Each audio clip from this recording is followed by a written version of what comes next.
Good morning, students.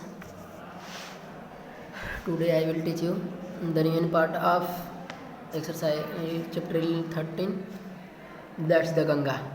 तो इसमें आप लोगों को बताया था स्टोरी कि जो पंडित जवाहरलाल नेहरू हैं तो उन्होंने अपने बचपन की कहानी जो इलाहाबाद में गंगा नदी के किनारे पे जो उनका समय बीता है, तो गंगा नदी के साथ इनका जो सुख व दुख का रिलेशन जुटा हुआ है उसके बारे में उन्होंने इसमें एक्सप्लेन किया है। और जो भारतीय लोगों का इनके प्रति व्यवहार है, मतलब जो भारत के लोगों से इनको जो प्यार दुलार मिला है उसके बारे में इन्होंने बताया है। और आगे भी वही इच्छा रखते हैं कि मतलब आगे भी जो अभी प्रेजेंट टाइम में जो प्यार या दुलार भारतीय लोगों से मिल रहा है वो हमको आगे भी मिलता रहे। तो यहाँ तक आप लोगों को हम बताए थे, ठीक है, कि जो गंगा नदी है पानी उसका हमेशा बहने के कारण उसके धाराओं में हमेशा बदलाव होता रहता है, लेकिन इसके बावजूद भी जो गंगा नदी है पानी में बदलाव होने के बावजूद भी हमेशा वही है, मतलब पानी बदल गया लेकिन जो गंगा नदी है वो नहीं बदली।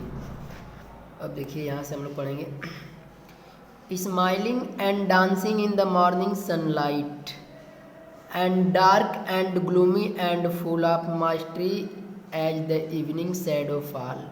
मतलब कि जो गंगा नदी की पानी है तो जब वो मतलब कि ऐसे फ्लो होती है, बहती है पानी, तो ऐसा लगता है कि जो पानी है मुस्कुरा रही है, डांस कर रही है। मतलब कि जब सुबह के समय में गंगा नदी के पानी के ऊपर जब सूर्य की किरणें पड़ती हैं तो ऐसा प्रतीत होता है कि जो गंगा नदी की पानी है वो मुस्कुरा रही है और डांस कर रही है। एंड डार्क एंड ग्लूमी, और जब धीरे धीरे अंधेरा हो जाता है तो जो उसकी पानी है, जब उसकी पानी के ऊपर जो चंद्रमा का मतलब प्रकाश पड़ता है तो चमकता है। And full of mystery as the evening shadow, और शाम को उस पानी की जो नदियाँ होती हैं इस प्रकार से शांत हो जाती हैं जैसे कि कोई दुख हुआ हो। A narrow slow and graceful stream in winter, मतलब कि जैसे ठंडी का मौसम होता है तो जो गंगा नदी का पानी का स्तर है, लेवल है, कम हो जाता है तो पतला में बहता है। तो उसी को बोला गया है, पंडित जवाहरलाल नेहरू बता रहे हैं, मतलब क्योंकि उन्होंने बताया है आप लोग को ऑलरेडी कि जो उनका बचपन है गंगा नदी के किनारे ही बीता है। तो किस मौसम में कैसा उसका सीन रहता है, गंगा नदी का पानी कब कम होता है कब ज़्यादा होता है या कैसा इनको देखने में लगता है, तो उसी के बारे में बताया है। तो बोल रहे हैं कि a narrow slow and graceful stream, narrow मतलब पतला, स्लो एंड ग्रेसफुल दयालु स्ट्रीम इन विंटर, मतलब कि ठंडी के मौसम में जो गंगा नदी के पानी का लेवल है वो पतली धारा के रूप में बहती है क्योंकि जो पानी का लेवल है वो कम हो जाता है।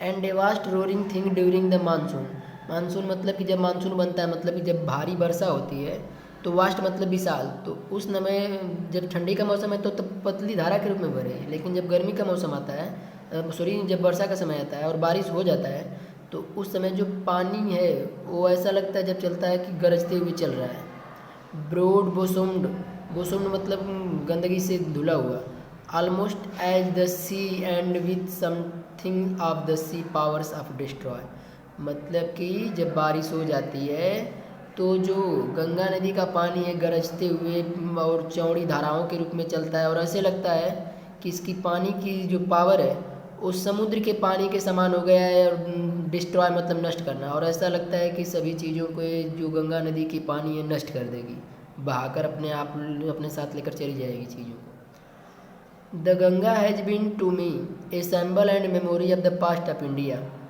जो पंडित जवाहरलाल नेहरू है बोल रहे हैं कि इनके लिए जो गंगा है वो भारत में इनके बीते हुए पुराने लोगों के साथ जो यादें हैं, मेमोरी जो यादें हैं, उन सभी चीज़ों का प्रतीक चिन्ह है। कौन? गंगा, मतलब कि जो पंडित जवाहरलाल नेहरू हैं बोले हैं भारत के साथ जो बीती हुई इनकी यादें हैं, मेमोरी ऑफ द पास्ट, जो बीती हुई इनकी यादें हैं उसको याद कौन दिलाती है? गंगा नदी, या उन सभी चीज़ों का प्रतीक चिन्ह कौन है? गंगा नदी। Running into the present and flowing on the great ocean of the future, मतलब कि जो गंगा नदी है आने वाले फ्यूचर में ये बहते हुए धीरे धीरे क्या बन जाएगी? ग्रेट ओशन, महान सागर बन जाएगी। The major portion of my ashes should however be disposed of otherwise, और इसमें इससे पहले वाले जो स्टोरी थे उसमें बताया था इन्होंने अपनी इच्छा जाहिर की थी कि जब भारत में मैं मरूंगा तो मेरी राख का क्या होगा, मतलब कहाँ कहाँ पर प्रवाहित करना है। तो कुछ राख को इन्होंने बताया था कि गंगा नदी में फेंक दिया जाए, प्रवाह कर दिया जाए।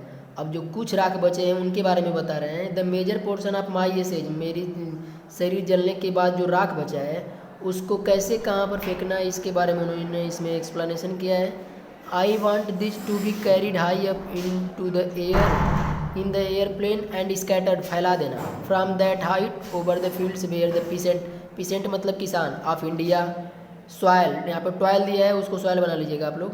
मतलब कि बोल रहे हैं कि इनकी शरीर का जो शेष राख बचा है उसको एरोप्लेन की सहायता से जो भारतीय खेत हैं जहाँ पे अपने किसान खून पसीना बहाते हैं तो उन मिट्टी में इनके शरीर के राख को मिला दिया जाए, so that they might mingle मतलब मिल जाना या मिक्स हो जाना, with the dust and soil of India and become an unidentified part of India.